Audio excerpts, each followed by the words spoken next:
The sun blazed like a furnace over the grasslands. A parched breeze carried the scent of leather and gunpowder, while a vulture soared high above the brittle earth. A woman was bound to a weathered post, wrists chafed, lips parched, eyes barely open. Her dress hung in tatters, caked with dust and sweat after a full day in the heat. She hadn't eaten, hadn't tasted a drop of water. Flies buzzed around the blood crusted on the rope. Each breath rasped, like a quiet prayer. Her name was Clara Boone. She'd stopped screaming hours ago. No one had come. Now she murmured to the breeze, her voice dry as ash. "Cut it loose! Do it quick!" The words felt raw, jagged, spilling between shallow gasps. She wasn't pleading for pity. She was begging for someone to slice the rope, to end her torment. The wind carried her whispers across the barren plains until they reached a cart rattling along the path. A broad-shouldered man held the reins, his hat tipped low, his face etched by years under a relentless sun. Caleb Stone, 48, a farmer who'd lost it all, his fields, his herd, his dignity. The shack ahead was meant to be his new beginning, bought blind from a trader in town, desperate for cash. Caleb recalled the trader's warning back in the saloon. "Watch yourself, Stone. Some folks round here don't take kindly to outsiders claiming land that ain't supposed to be sold." He'd brushed it off then, chuckling over a glass of bourbon. But now, that uneasy glint in the trader's eyes haunted him. Maybe this valley wasn't as peaceful as he had hoped. What awaited wasn't calm. When Caleb reached the shack, the air shimmered with heat. Smoke curled from the chimney, and he figured someone was squatting on his land. Then he heard it, a faint, human whimper from the fence line, weak but alive. He leapt down, boots crunching the dry soil. At first he thought it was a trick of the light, a shadow on the post. Then he saw her, Clara, bound, bleeding, barely breathing. Caleb's chest tightened. He drew his knife and stepped closer. Her eyes flickered just enough to see him. "Cut it loose! Do it quick!" Her voice broke again. He hesitated, then saw the rope biting into her wrists. He cut it clean. She crumpled into his arms, light as a whisper, her body slumping forward. Her hands moved to her belly, as if shielding something precious. Caleb noticed, though he didn't yet understand. She murmured, barely audible, "My child has to survive." Caleb froze, knife still in hand.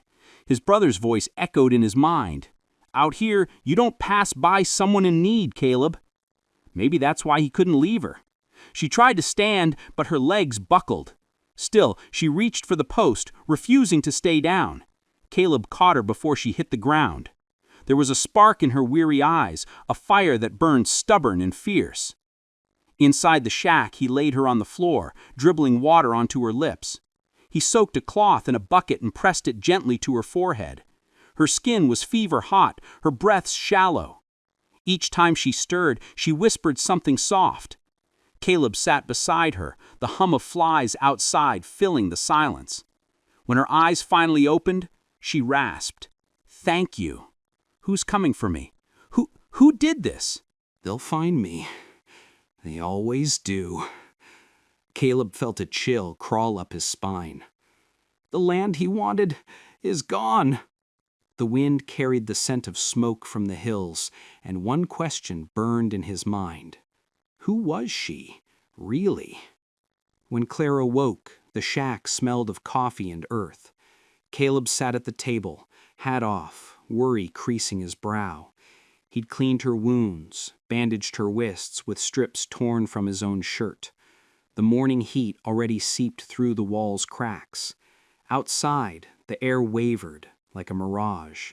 Clara tried to sit up, still frail. "Where am I? Why'd you save me?" Caleb poured her a tin of water, his voice low and calm. "You were tied to my fence. Couldn't just walk on by." She took the tin, hands shaking as she drank. The water hit her throat like a blessing. After a pause, she met his eyes. Why'd you buy land out here? It's nothing but dirt and sun." Caleb shrugged, staring out the window. "Needed a place where my past couldn't catch me." She gave a faint, bitter smile. "And me, I was fleeing mine." The air grew heavy, quiet, but not unkind. For the first time, they both understood. Sometimes you don't pick your destination, only your reason to keep moving.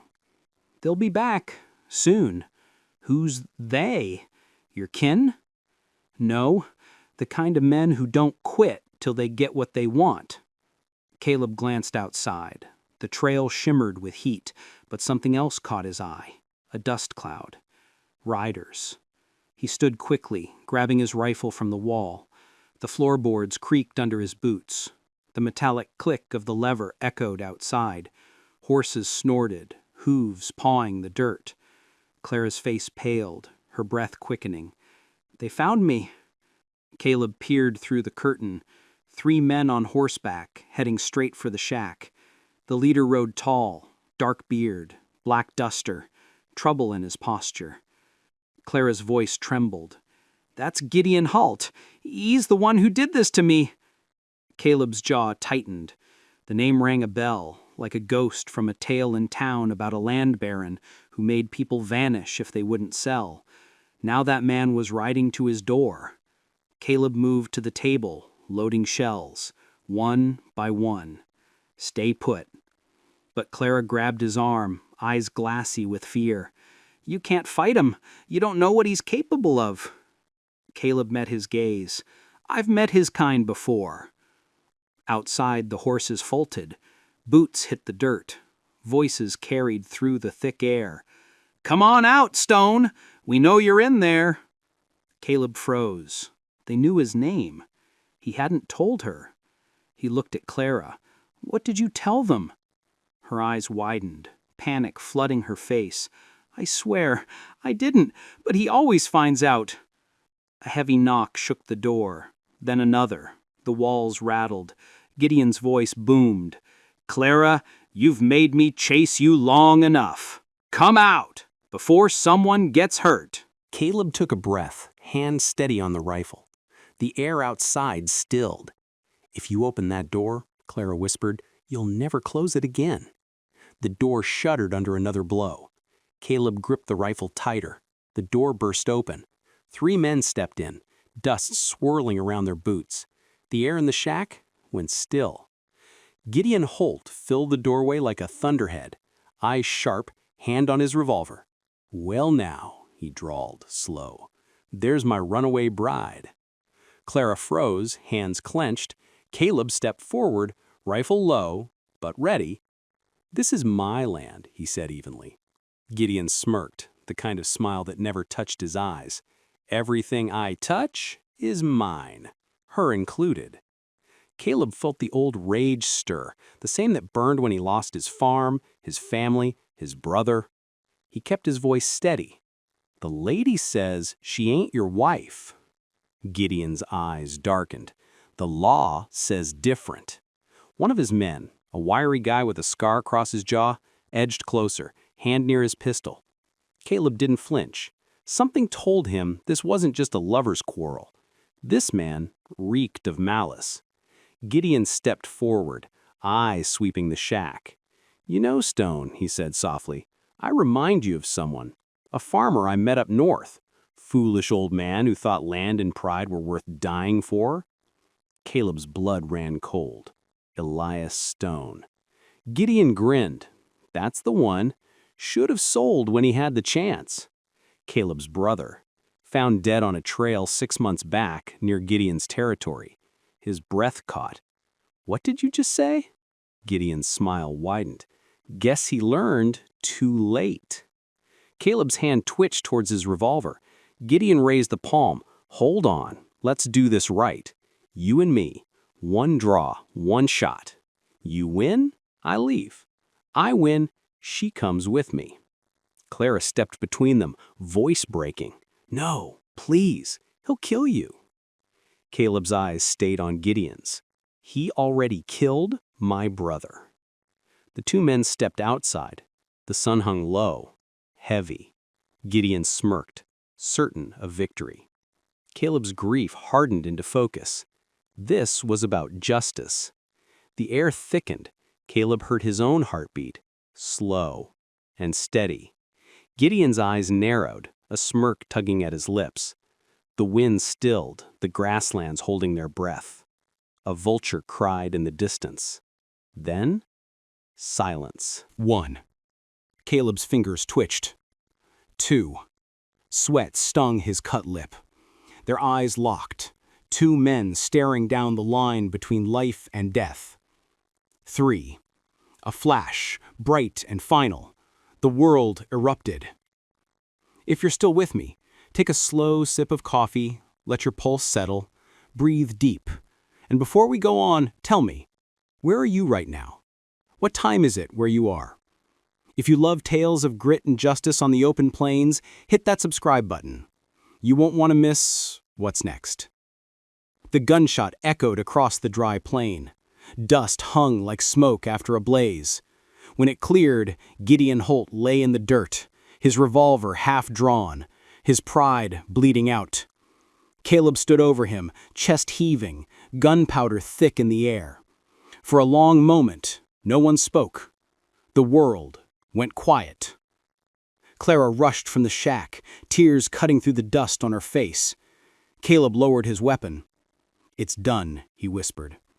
One of Gideon's men lunged for his gun. Before Caleb could turn, a rifle shot cracked from behind.